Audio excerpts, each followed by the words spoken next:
విన్నాము నిర్మా. నాకు మా సిస్టర్తో చాలా గొడవ అవుతుంది. అలాగా? పెద్దదా చిన్నదా? పెద్దది. ఓ, ఎంత పెద్దది? 12 చదువుతుంది. అక్క 12 చదువుతోందా? నువ్వేం చదువుతున్నావు? 5థా? చాలా గ్యాప్ ఉంది ఇద్దరి మధ్యాను. అయినా అంత పెద్ద సిస్టర్తో గొడవ పడుతూ ఉంటావా? ఎందుకు గొడవ అవుతుంది? నన్ను చాలా కోపంగా చదువుకోనంటుంది, అందుకని చాలా గొడవ అవుతుంది. చదువు కోసమే అంటుంది కదా, ఇంకే విషయంలోనూ కాదు కదా. మరి చదువుకోవడానికి కూర్చోవచ్చు కదా. ఆమె కూర్చుంటే ఇక గొడవ ఎందుకు వస్తుంది? మాట వినట్లేదు కదా, అంత పెద్ద అక్క చెప్తోంది కదా, వినాలి కదా. ఆడుతూ ఉంటావా చాలా? కాదు. మరెందుకు కోప్పడాల్సి వస్తుంది?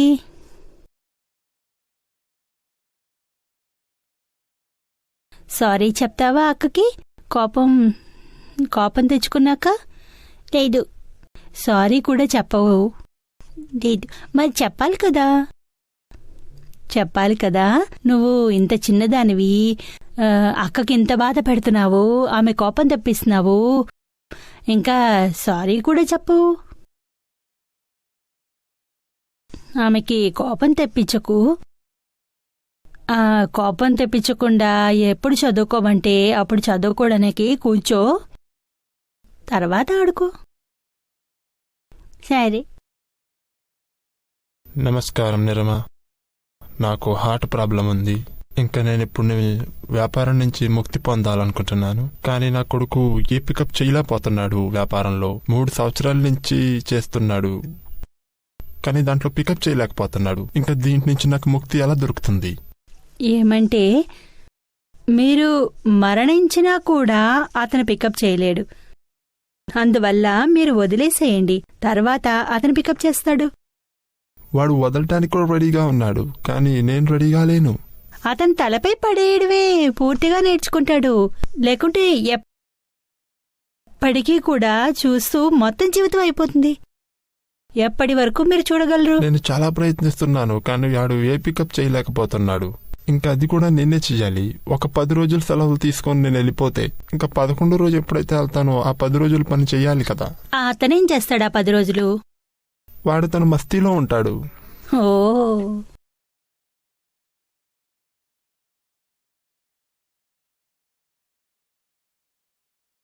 అప్పుడు చెప్పండి అతనికి ఓ మంచి ఉద్యోగం చేయమని. దుకాణం అంతా వైండప్ చేసేసి, సేల్ చేసేసి, దాని గుడ్ విల్ ఏమన్నా తీసుకుంటాను, ఉద్యోగం వెతుక్కో. ఎంతవరకు ఇలా పెట్టుకుని కూర్చొని ఉంటారు? నాకు చాలాసార్లు అనిపిస్తుంది వీడు ఇప్పుడు జాబ్ చేయాల్సిన సమయం అని. కానీ జాబ్ చేసే వయసు కాదు వాడిది, ఎందుకంటే ఎక్కువ ఎడ్యుకేషన్ తీసుకోలేకపోయాడు బిజినెస్ వల్ల. అయితే నాకు చాలాసార్లు అనిపిస్తుంది వీడు జాబ్లో కూడా చేయగలడా లేకపోతే చేయలేడా. ఇంకా చేసిన తర్వాత కూడా ముందుకెళ్ళిన తర్వాత మళ్ళీ నేనే మేనేజ్ చేయాలంటే ఒకసారి నేను ముక్తి అయిపోయిన తర్వాత దీన్ని వదిలేసేయాలి మీ మనసులో నుండి. ఉద్యోగం చిన్నదే దొరికినా గాని నెమ్మదిగా ట్రైన్ అవుతారు. లేదా తిన్నగా చదువుకోమని చెప్పండి, పూర్తి చేసుకుని మీ దగ్గరకు వస్తే. ట్రైన్ కాకపోతే మీ దగ్గర ఎంత ట్రైనింగ్ ఇచ్చినా కాలేరు, ఇంకోరి దగ్గరే ట్రైన్ అవుతుంది. ఉద్యోగం చేస్తే ట్రైనింగ్ దొరుకుతుంది. ఇంకా ఈ అల్లరి చిల్లరంతా కూడా చెల్లదు అక్కడ బాస్ ఎదురుగా. ఈ అల్లరంతా తండ్రి ఎదురుగానే చెల్లుతుంది. తెలిసిందా? నిరుమా, ఏంటంటే గజబ్ లాంటి ఒక సెక్యూరిటీ ఫీల్ అవుతుంది ఆయన చేతి కింద. అయితే ఆ సెక్యూరిటీ వల్ల ఏమీ అవ్వట్లేదు, ఎందుకంటే నాకు ఎప్పుడు ఫేస్ చేయటం రాదు. ఎందుకంటే తప్పు చేసినా కూడా నాకు తెలుసు ఆయన మేనేజ్ చేయగలరు. అందువల్లే అంతా మీ తలపైకే వస్తుంది. పూర్తిగా మధ్యలో నుండి మీరు తొలగిపోతే అప్పుడే మీ బాధ్యత మీకు వస్తుంది. బాధ్యతకు విలువ చక్కగా తెలుస్తుంది. బాధ్యతని నెరవేర్చుకోగలరు. ఎప్పటి వరకు ఈయన ఉంటారో మీరు ఆయనపైనే అన్నీ వేసేస్తూ ఉంటారు.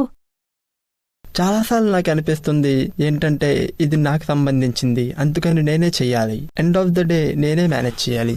కానీ తెలియదు ఏదైనా ఇష్యూ అవుతే బిజినెస్లో అయితే ఇలా అనిపిస్తుంది, ఆయన ఉన్నారు కదా మేనేజ్ చేయడానికి, నేనెందుకు అంత ఇచ్చేయాలి, ఇలాంటి ఫీలింగ్ వస్తుంది. ఇది నేను మేనేజ్ చేయాలని, ఆయన వరకు వెళ్ళకూడదని.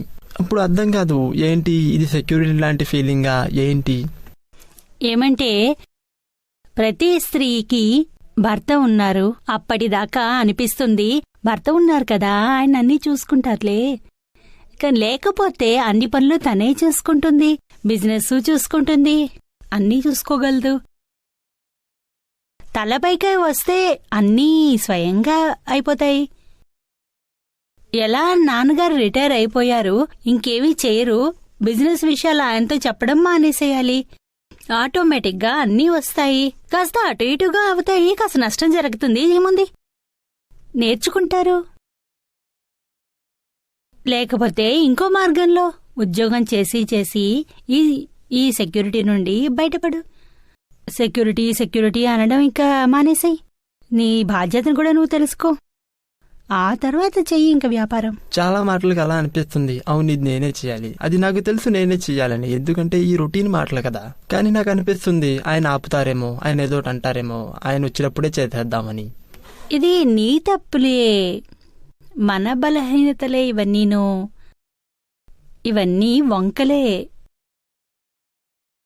ఇలా కాకూడదు. నిరుమా, నాకేమనిపిస్తుందంటే ఇది చాలా మటుకి ప్రభావితం. టీవీదైనా ఏదైనా కొన్ని విషయాలకి ఎవరి లోపల నుంచి చిత్త అనేది ఏదేదో ఉంటుందో ఇది వాడిలోనే నడుస్తూ ఉంటుంది. వాడి కర్తవ్యం ఏదైతే ఉందో దాని ప్రతి అది ఒక నెగ్లిజెన్స్ లాంటిదే. అది సెక్యూరిటీ మాట ఏదైతే మాట్లాడతారో అది సెక్యూర్డ్గా ఉండటం వల్ల అన్ని విషయాలు నెగ్లిజెన్స్గా చేస్తున్నాడు. ఇంకా నా సెన్సిటివ్ బిహేవియర్ వల్ల చాలా ప్రభావాలు పడుతూ ఉంటాయి. ఇంకా నాకు ముందు కూడా కనపడుతుంది ఫ్యూచర్లో ఏమవుతుందో. అయితే ఇది కొంచెం ప్రాబ్లం క్రియేట్ చేస్తుంది, చాలా ప్రాబ్లమ్స్ లా. చూడు, నేను 2 మార్గాలు చెప్పాను, అందులో ఏ మార్గం అనుసరించాలో చూసుకో. ఆయనకి చాలా ఉంటుంది, అన్నీ నేనే చూసుకోవాలి అని, ఎవరికి ఇబ్బంది కలగకూడదు, తర్వాత అతను కష్టపడతాడు అని. అలా అవుతుందా? అతనికి ఏదైనా ఫ్యూచర్ ఉందా లేదా? వదిలేయాలి. ఓసారి అతను నిలదొక్కుంటే అన్నీ వదిలేయాలి.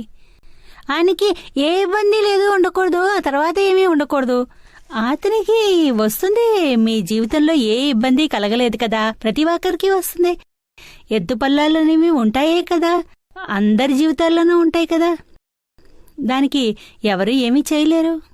ఎక్కువ ఎమోషనల్ అయిపోతే తన పైనే ప్రభావం చూపుతుంది, తను లేకపోతే వెనకాల ఏం ఉంచినా ఏం లాభం.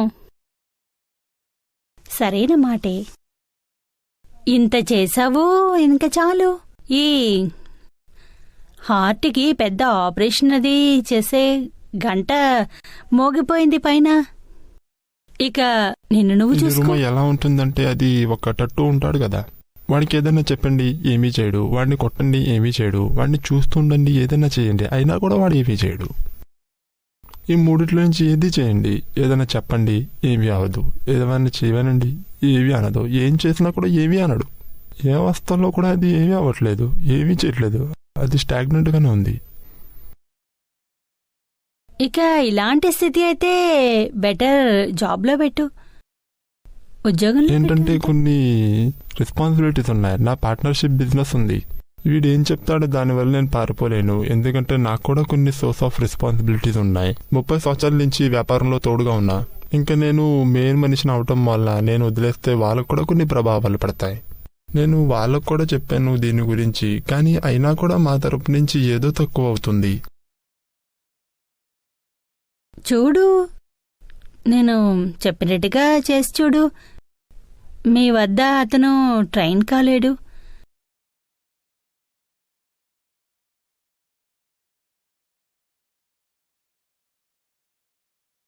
చాలా టైం ఇచ్చారు, చాలా ఛాన్సులు ఇచ్చారు. నమస్కారం నిరమ. ఈ అన్నయ్య గారు ఏదైతే చెప్పారో వాళ్ళ కొడుకు ప్రాబ్లం ఉంది బిజినెస్లో, ఇంకా ఏదైతే అవుతుందో అదే ప్రాబ్లం నా రెండో కొడుకుతో నాకైంది. యూనివర్సిటీలో తను చదవటం లేదు. హెడ్ మాస్టర్ ఫోన్ వచ్చింది యూనివర్సిటీ నుంచి.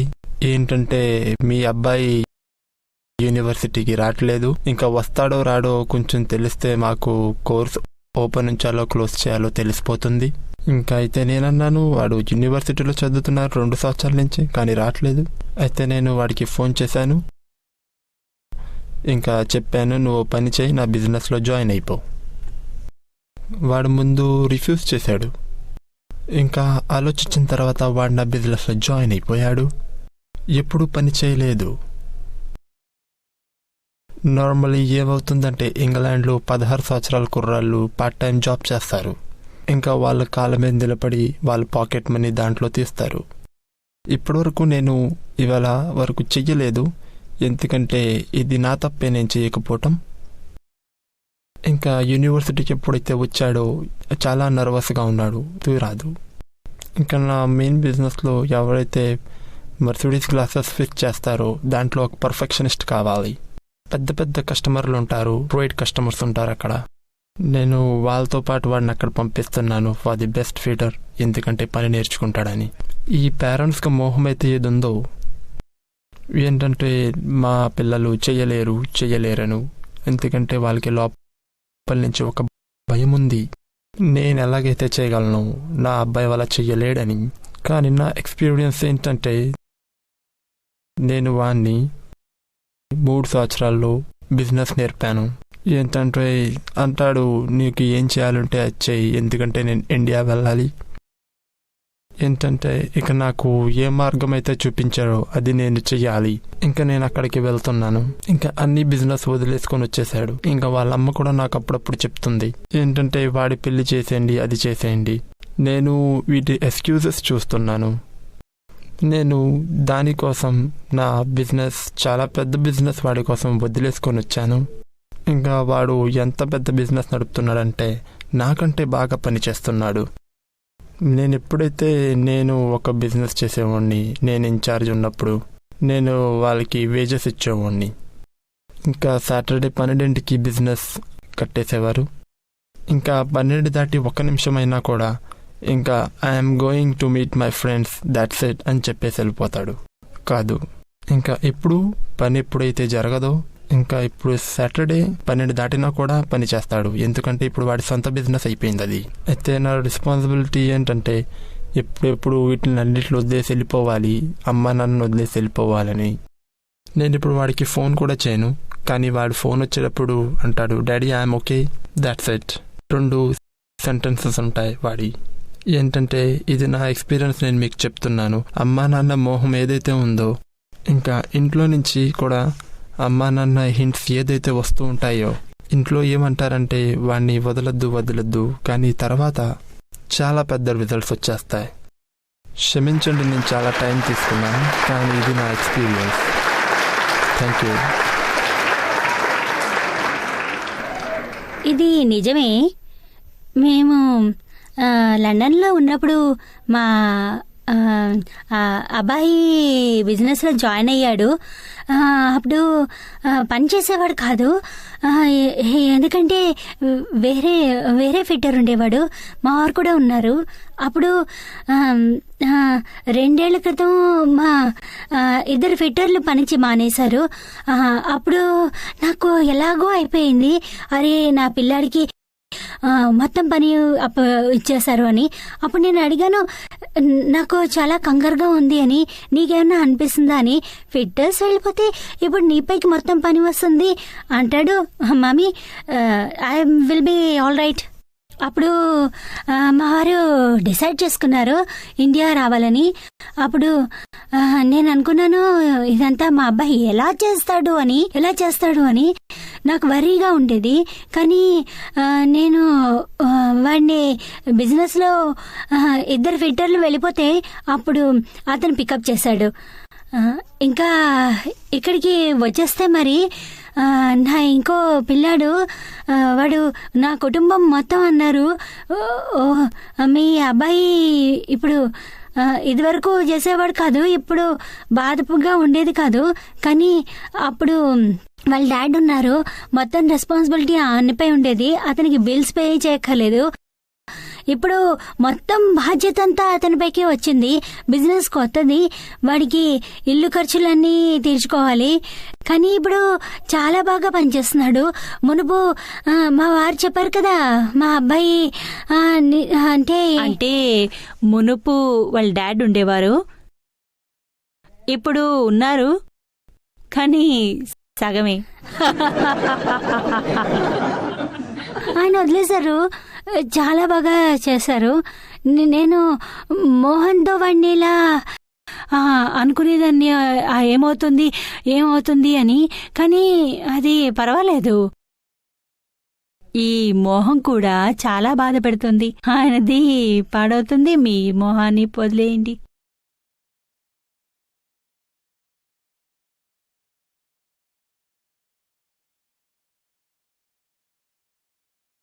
మీరు కూడా మోహాన్ని వదిలేయండి, అబ్బాయికి బాధ్యతను వదిలేయండి. ఈ మోహన్ తీసేయడానికి నేను చాలా ప్రయత్నిస్తున్నాను, కానీ వాడు ఏ రెస్పాన్సిబిలిటీస్ తీసుకుంటానికి ఎదురుగా లేడు. మీరు వదిలేస్తేనే తీసుకుంటాడు. 10 రోజులు వదిలేసి వెళ్ళిపోయాను కూడా మధ్యలో, అయినా కూడా వాడు బయటికి వెళ్తాడు, తిరుగుతాడు. అది కూడా వాడికి ఒక రెస్పాన్సిబిలిటీ అంట. అతనికి తెలుసు 10 రోజుల తర్వాత మీరు మళ్ళీ వెనక్కి వస్తున్నారు అని.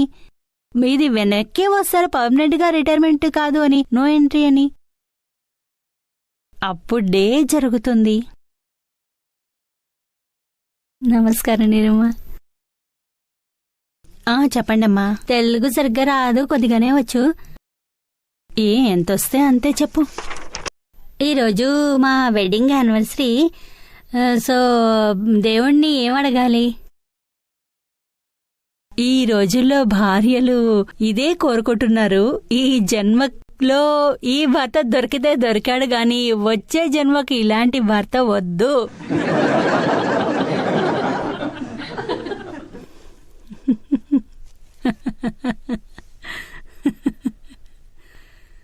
మీరు అలా అడగట్లేదు కదా? అడుగుతున్నా. అరే వారికి తెలియదు కదా? లేదు, ఆయన ఇక్కడ లేరు. ఎక్కడున్నారు? లండన్లో. అయితే మజా చేయక.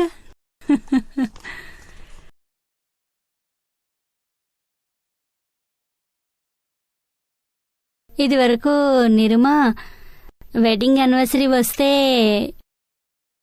ఆయన గుర్తుకొచ్చుకోకపోతే నాకు చాలా బాధగా ఉండేది.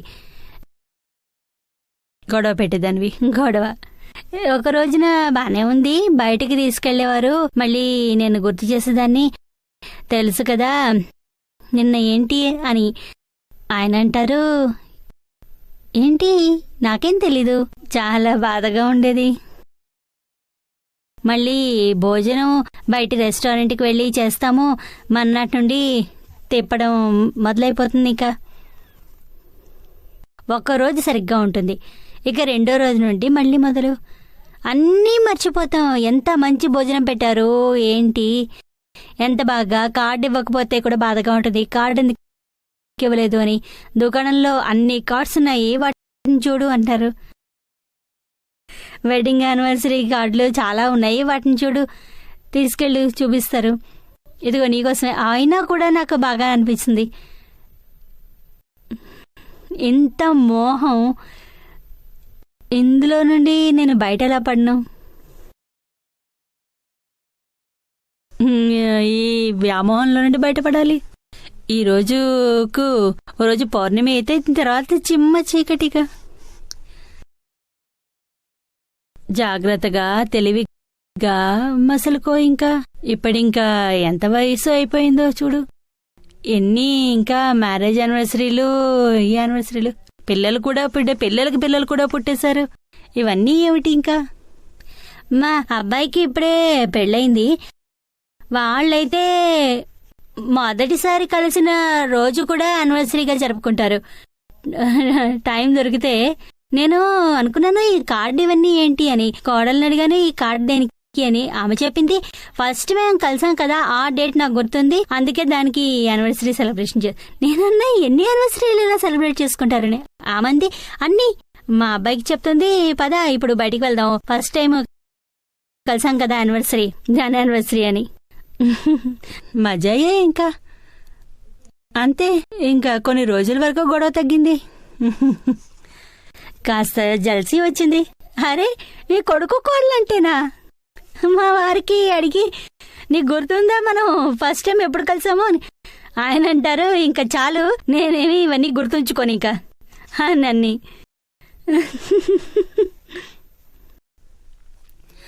అత్తగారు అయిపోయింది ఇంకాని ఇంకా ఆ రోజులు గుర్తు చేసుకుంటోంది, ఎప్పుడు కలిసాము, ఎప్పుడు ఏం జరిగింది అని. వాళ్ళు వెళ్లారు కదా అందుకే గుర్తొచ్చింది. ఓహో, ముసలిదాని అయ్యావు కానీ ఇంకా ఇవన్నీ పోవట్లేదు.